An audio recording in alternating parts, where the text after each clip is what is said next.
இன்னைக்கு டேஸ்டியான ஒரு குருமா பண்ண போகிறேன். இது சப்பாத்தி பூரி கூட சாப்பிட ரொம்ப நல்லாயிருக்கும்.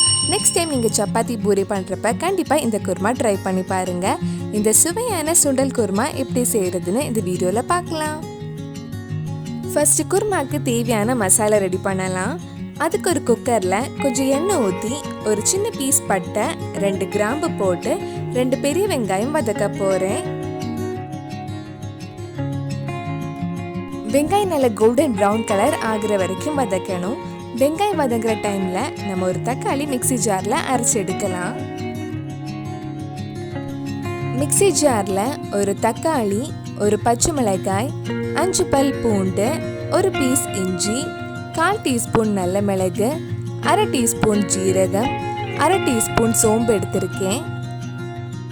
இதில் கொஞ்சம் தண்ணி ஊற்றி இந்த மாதிரி நல்லா ஸ்மூத்தாக அரைச்சி எடுத்துக்கோங்க. நம்ம சேனலில் இதுக்கு முன்னாடி சென்னை மசாலா, நிறைய வெஜ் ரெசிபி, குழம்பு ரெசிபி எல்லாம் பண்ணியிருக்கோம். அந்த வீடியோஸ் எல்லாம் நீங்கள் இன்னும் பார்க்கலன்னா அதோட லிங்க் டிஸ்கிரிப்ஷனில் இருக்குது. மறக்காமல் அந்த ரெசிபீஸும் போய் பாருங்கள். வெங்காயம் நல்லா வதங்கி ப்ரௌன் கலர் ஆனதும் நம்ம அரைச்சி வச்சுருந்த தக்காளி பேஸ்ட் இதில் ஆட் பண்ணலாம்.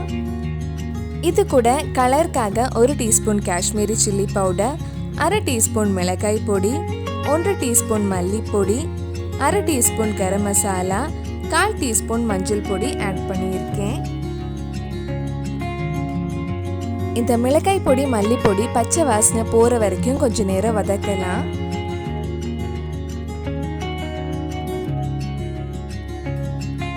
ஒரு மிக்ஸி ஜாரில் 1/2 கப் துருவின தேங்காய், 2 டேபிள் ஸ்பூன் நிலக்கடலை எடுத்திருக்கேன்.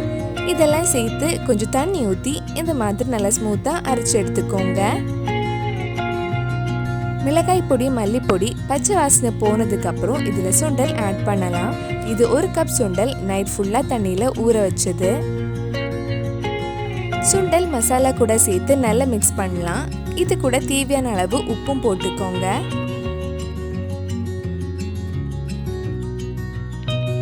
சுண்டலும் மசாலாவும் 2 நிமிஷம் கிட்ட நல்லா மிக்ஸ் பண்ணதுக்கப்புறம் நம்ம அரைச்சி வச்சிருந்த தேங்காயும் இதில் சேர்த்து மிக்ஸ் பண்ணலாம்.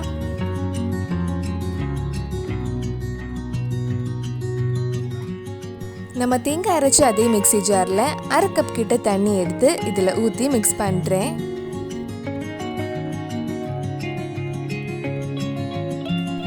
நல்லா மிக்ஸ் பண்ணதுக்கப்புறம் உங்களுக்கு எவ்வளோ குருமா வேணுமோ அதுக்கேற்ற மாதிரி தண்ணி ஊற்றி சுண்டலை வேக வைக்கலாம். இதில் கொஞ்சம் மல்லி இலை போட்டு குக்கர் மூடி வச்சு லோ ஃப்ளேமில் 5 விசில் வர வரைக்கும் வேக வச்சிருங்க.